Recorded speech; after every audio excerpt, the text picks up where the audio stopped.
from a moral or religious perspective when it comes to some of the issues that are being debated right now. And some of it might have to do from a financial perspective.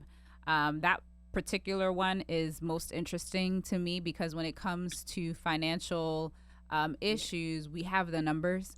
We know what people are making. We know what's going on as far as inflation and GDP and things like that. And so that one is a little bit, I guess, easier to talk to as far as like hard numbers. Groceries were more affordable under Trump. In fact, even someone told me, like he's been tracking the cost of a 6-pack of Guinness, and it has really shot up, like it was much more affordable under Trump, but now it's much more expensive. So these are things that they're saying. And to be fair to them, there's been, like quite some inflation, Right. like when it comes to day-to-day stuff that we buy from the Right. grocery store and other places.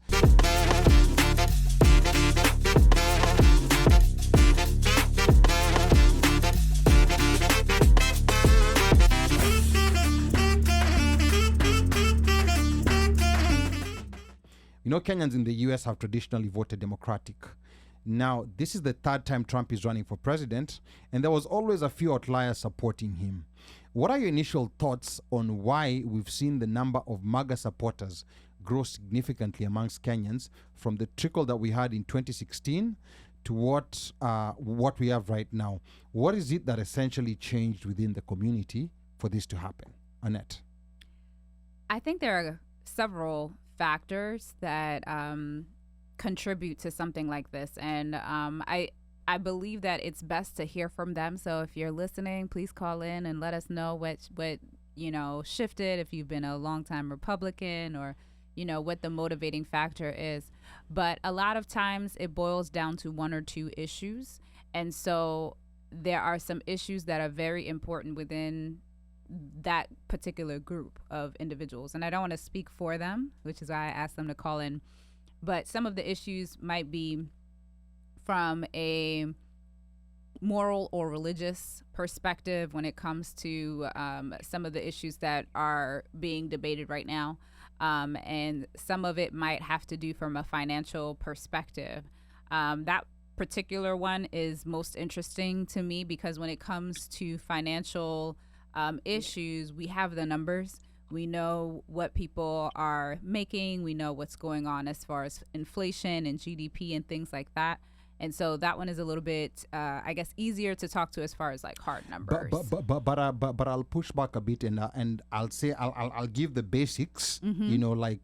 I'm speaking on their behalf because this is things they've told me. Okay.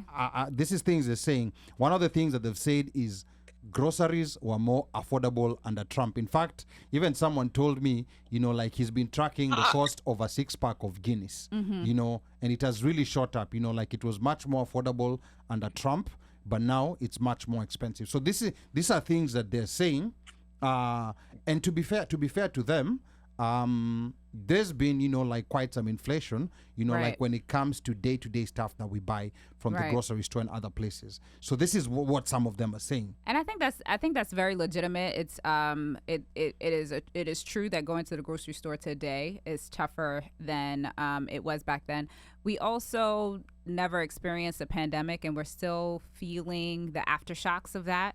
COVID really affected so many industries in very complex ways that has never happened before. So we can't just oversimplify that. But also, I could easily say, when I first got a car, I was paying gas that was less than $2. And today I'm paying double that. It was way back, better back then.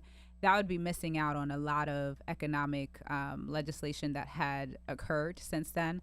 And then also the lag that happened. So if someone signs a bill today to create some sort of relief or create some sort of economic plan, the effects of that are going to be felt over 2+ years, right? And so there might be somebody else in office when you're feeling that. Trump inherited a really great economy.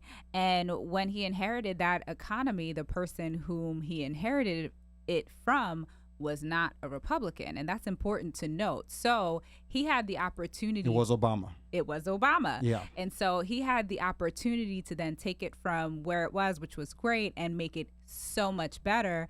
And if we're not including the pandemic in the 2 years that he was in office, that's not what happened there. Because of the type of economic plans that he was enacting at the time, there actually was negative effects on the economy for the average person. And then have that, the pandemic happened, that of course hit everyone very, very hard. So by the time the next person was coming in, the delayed reaction, like I was talking about before, what was inherited was a not so great economy. Yeah, it's interesting. Ali, Mika, Mika, I'll come to you. What Annette just said. Just before you get in, Mika, there was also one thing I wanted to point out, piggybacking on what Annette said, and this is wearing now my economist hat, is there's something called lag in economics. Yes. A lag is basically whenever you implement something, you don't see the effects right there and then. It's not instant coffee. So essentially, especially those first 2 years in Obama's, or rather in Trump's administration, it was basically, they were basically riding on the policies, on the good policies of Obama. So the good prices that you saw, everything that you saw during that particular period of time was riding on what Obama had been doing for a period of 8 years. Because you remember when Obama took over, the economy was falling apart. It was after the financial crisis. So they put a lot of measures together. So that's the first 2 years. So again, addressing the Trump supporters who are saying, things were cheaper, groceries were cheaper, or like the way someone was saying a 6-pack of Guinness was cheaper.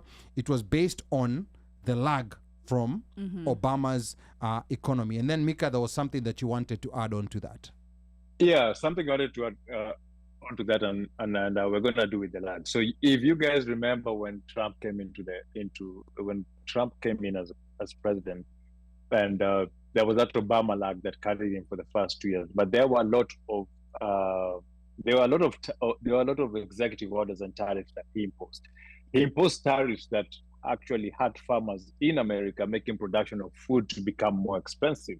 So when those tariffs kicked up, that is when you saw your local produce, your food produce started going up. The price of meat, eggs, fruits, vegetables started going up, which affected that. Another thing that Trump did is that, remember, when due to Obama's policy and the deal he had negotiated with OPEC on the petroleum production, if you guys remember, there was a time whereby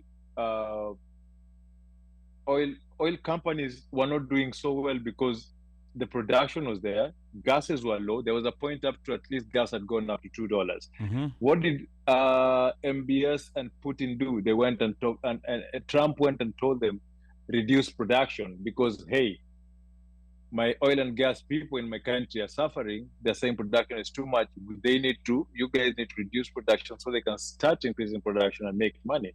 And that is how the price of gas went up. And unfortunately for him, a pandemic happened while he had gone through with his plan. So when the production of oil from OPEC reduced, what happened? The price of gas went up. Price of gas goes up. What does it happen? It affects the whole supply chain, because now the supply chain has to buy gas expensive. That produce will go back to you. I'm somebody who drinks whiskey.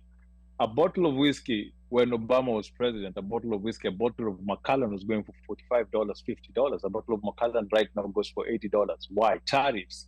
He imposed tariffs in imported alcohol. Huyo jamaa anakuambia Guinness ilikuwa $6. Guinness ni imported. Heineken ni imported. Corona ni imported. 70% of the beer drunk in America is imported. It's not American beer. So it's going to go up in price. Things in the grocery stores come from China and come from Europe. They're going to go up in price if you put tariffs onto them. So when you see these prices going up, it's a delayed effect on his policy that he put in. Let's go back to taxes.